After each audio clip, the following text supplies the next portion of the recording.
بسم اللہ الرحمن الرحیم۔ السلام علیکم۔ غمنامہ حیات اردو شاعری کے چینل میں آپ سب کو ایک بار پھر سے خوش آمدید کہتے ہیں۔ ثاقب علی حق کا سلام قبول فرمائیے۔ ایک چھوٹی سی گزارش کہ اگر آپ کو میرا کام میرا کلام پسند آ رہا ہے تو اس کو اپنے دوستوں کے ساتھ ضرور شیئر فرمائیے اور میرے چینل کو سبسکرائب کیجیے اور اپنی قیمتی رائے کا اظہار کمنٹس کے ذریعے کیجیے۔ تو آئیے بڑھتے ہیں آج کے کلام کی جانب۔ ہمارا حق تھا ہمارے آنگن میں ایک پل کو خوشی تو آتی، ہمارا حق تھا ہمارے آنگن میں ایک پل کو خوشی تو آتی، ہمارے دل میں چھپی محبت ہمارے ہونٹوں پہ مسکراتی، ہم ایسے تنہا رہا نہ کرتے،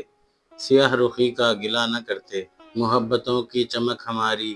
جبیں پہ آ کر جو جھلملاتی، غموں کی مٹی کو خوب گوندھا گیا پھر اس سے ہمیں بنایا، غموں کی مٹی کو خوب گوندھا گیا پھر اس سے ہمیں بنایا، اے کاش تقدیر سیاہ گلوں سے ہماری شاخوں کو نہ سجاتی، تمہارا ہجر اور غم تمہارا گھٹن کا باعث بنا ہوا ہے، تمہارا ہجر اور غم تمہارا گھٹن کا باعث بنا ہوا ہے،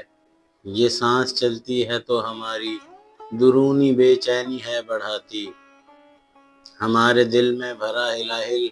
تمہاری خواہش سے بڑھ رہا ہے، ہمارے دل میں بھرا ہلاہل تمہاری خواہش سے بڑھ رہا ہے، ہمارے مہجور خون کی تاثیر ہمیں ہے مسموم کرتی جاتی، ہمارے مہجور خون کی تاثیر ہمیں ہے مسموم کرتی جاتی، غموں کا جلتا ہوا ہے صحرا، غموں کا جلتا ہوا ہے صحرا،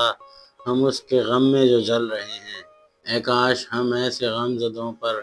خوشی کی ایک بوند برس جاتی، بے سود رونا ہے زندگی کا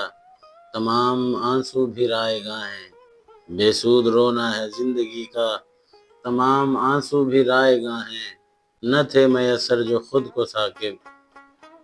کیوں ہم پہ قدرت بھی ترس کھاتی، نہ تھے میسر جو خود کو ثاقب